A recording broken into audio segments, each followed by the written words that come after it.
Elon Musk is disappointed with Trump's big, beautiful bill because it goes against everything that Elon Musk was trying to do in the White House.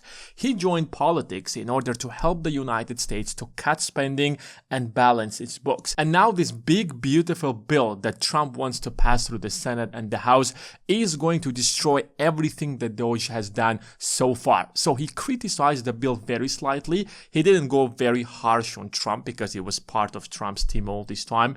In fact, he is still part of Trump's team. So here in this video, I want to figure out why exactly Elon Musk is against Trump's biggest bill. Without that bill, Trump probably wouldn't be able to do a lot of the things that he promised that he will do when he becomes the president. So let's dig into this bill, figure out what is it exactly, why Elon Musk is exactly against this bill, and what kind of an impact it is going to have on the entire government. If you're ready, give this video a thumbs up and let's get right into it. When Elon Musk joined the government under the new department called DOGE to save the United States trillions of dollars, the goal was very simple. We have a $2 trillion deficit. How exactly are we going to solve that? Initially, the plan was that we can cut the $2 trillion. If you're earning $5 trillion and you're spending $7 trillion, there is a problem and we should cut the $2 trillion deficit. But when they joined the government, they realized that that's pretty impossible to do. So they came out with a completely different plan. Here's what we will do. We're going to cut only $1 trillion out of that budget, and another $1 trillion is going to be raised from the revenues. So if we increase the revenue from taxes by $1 trillion and we cut spending by $1 trillion, then spending will be $6 trillion and revenues will be $6 trillion. Problem solved. Yes, there is a huge debt, but if we start paying off that debt little by little every single year, within 10 to 20 years, we are going to solve the debt problem. But when they got in, the situation was entirely way worse than they could possibly predict. At the end of the day, according to DOGE themselves, they have saved the government $160 billion. That's a lot of money, but it's literally a dent in the entire budget of the government. However, if you look into independent sources, then they have saved the government somewhere around $60 billion. And some even claim that it's as low as $32 billion. Now, I can't tell you for a fact because we have different people counting it in very different ways. But even if we assume hypothetically that they have saved the government $80 to $90 billion, it's not much. Yes, it's a lot of money for you, it's a lot of money for anybody, but it's nothing for the government of the United States, for the wealthiest economy that has ever existed on the planet Earth. But the real question is that why would Elon Musk want to do that? What is his motivation to do that? Now, if you have listened to him very carefully, especially on his Joe Rogan podcast, he made it clear. If we continue on this trajectory, sooner or later, in a couple of decades, in less than 3 decades from now, we'll find ourselves in a situation where the entire budget of the United States will simply be allocated into paying off the interest of the debt holders. Because if you have borrowed money, you have to pay interest. And now all the taxes that Americans pay, the 165 million taxpayers in the United States, paying all of those taxes, we take it and we pay the interest to the people who lend money to the United States. That is the worst possible solution that you can't find yourself. Because you want to have the money to pay for Social Security, you want to have the money to pay for Medicare, you want to have the money to build infrastructure. You will have money for absolutely nothing. And the current budget clearly illustrates that. These are the numbers for 2024, and this is the trajectory that it shows the government is headed to. The government almost raised $5 trillion last year and spent $6.8 trillion. That leaves the government with $1.9 trillion in deficit. This year, the deficit is going to be $2.1 trillion. So we are clearly heading into the wrong direction. And we have a lot of expenses. There is defense, there is Social Security, Medicare, and this is the debt payments. $1 trillion in 2024 went directly into paying the interest. Now, I want to make it clear that $1 trillion did not go into paying off the debt that the United States has. That's not the thing. It's simply the interest. Imagine you have a credit card debt. Let's say that you have $100,000 in credit card debt. And the interest rate on a credit card debt is probably around 25%. So you're paying $25,000 in interest for your credit cards. And every year or last year, you paid $25,000 in your credit card. Did you pay your debt? Did you cover your credit card interest or the debt? Absolutely not. You just pay the interest that your debt has accrued last year. And this is the situation that the government of the United States have found himself. And that's why Elon Musk is very concerned. If we don't do anything about this spending, about this deficit that we have right now, it's simple mathematics. We can literally do the math right now and find out in which year in the future we are going to find ourselves in a situation where all the revenues that is being collected from the taxpayers will go directly into simply paying the interest. That is the worst case situation that the government can find yourself in. And the trajectory is very clear. So if you look at this one big, beautiful act bill that is about to pass the Senate, it's still in negotiation because it passed the House. Now it's going to go to the Senate. They will do some adjustments there. It will probably come back to the House, and then it will go to the desks of the President of the United States to sign it, and it will go into law. So basically the entire point of this bill is that, first of all, they will extend the tax cuts that they have done back in 2017. They were one of the largest tax cuts in the history of the United States.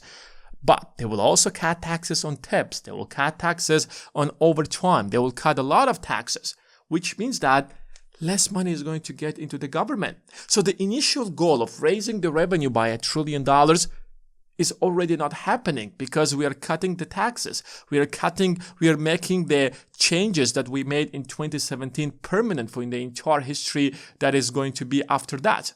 Secondly, it is going to boost spending. We'll spend more money on defense. We'll spend more money on infrastructure. We'll spend more money in order to be able to compete in the 21st century against the main rival of the United States, and that is China. China is heading just like this. They are literally crushing it, making alliances, growing their economies, and there are a trajectory that they will overtake the United States sometime in the future. And if we don't want that to happen, then we have to spend a lot of money building the United States to compete with them. And that bill means that we are going to spend a lot, especially on defense. And what does that tell you? It basically means that the debt is going to keep rising, and that is against the goal of what the DOGE was created initially. If we created the DOGE to cut spending and raise taxes or raise revenue, on the other side, this bill goes directly against that goal. Where are we going to find ourselves a few years down the road? Exactly against the goals of the DOGE. So let's look at the total debt of the United States and find out what this bill is exactly going to do to the total debt. You see, the debt situation is already significantly bad. It's around $37 trillion right now. And according to different estimates, it's supposed to hit like $47.6 trillion based on the trajectory that it was going over the last couple of years. So if we have the numbers in front of us, we can simply do the math and see where will be the debt by 2030. So now it's 2025, 5 years from now, 2030, and it's going to be like $47.6 trillion.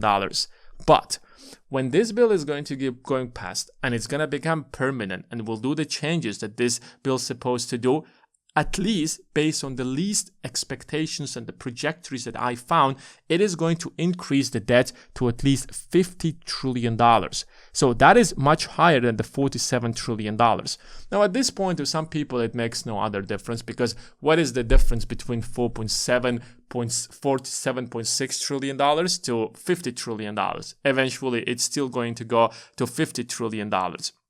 And the problem is that if it's going to go up there, you also have to consider that the GDP is also going to rise alongside with it. But GDP is not going to rise this much because debt is guaranteed. But if you want to grow GDP, then there must be economic activity. There must be businesses making more money. You want the stock market to grow. And that's, by the way, a good reason to start investing, because we know that the economy is growing overall. And if you don't want your dollars to depreciate over time, maybe it's time for you to join our academy and start investing and secure your financial future.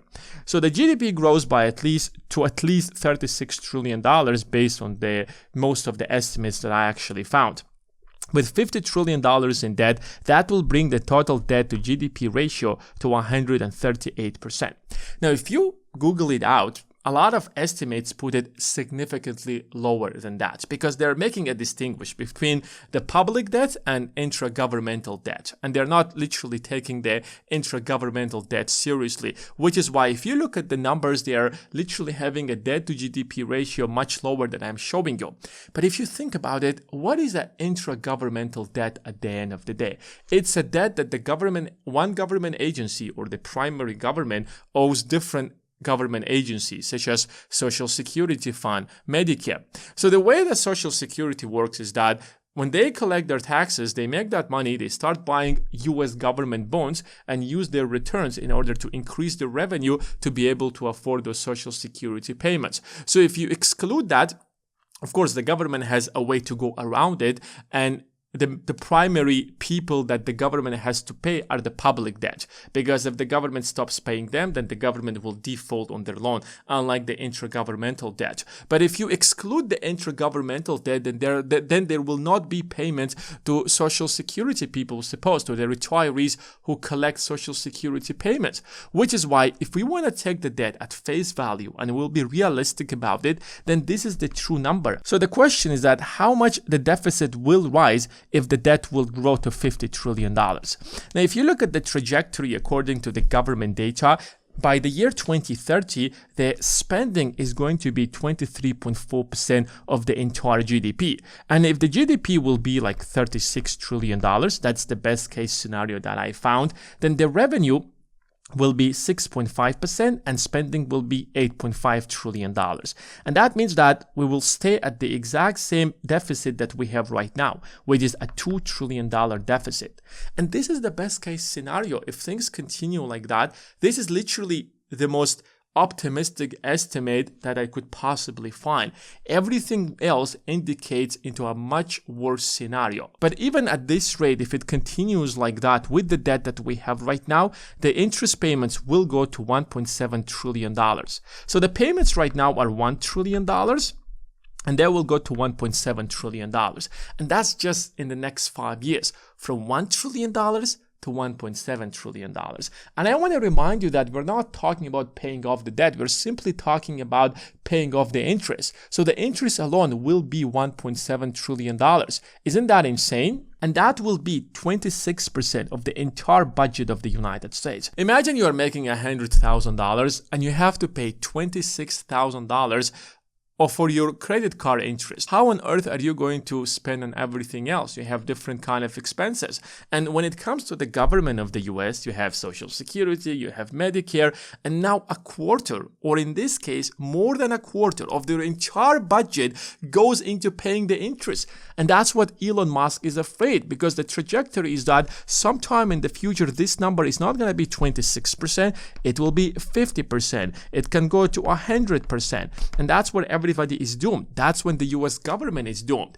You will still have to pay taxes, but those taxes will not be spent on you. They will be spent exactly to pay the debt holders of the United States. And that's maybe another reason why everybody should start investing instead of relying on the government. Because if you invest for yourself, the money will stay with you. Even if the value of the dollar depreciates over time, the value of your assets keeps growing and you will still be financially independent. But what is the worst case scenario? What I presented to you are the best case scenarios. The worst case scenario with this bill is that it's going to go down and the deficit will be $3.8 trillion by 2030.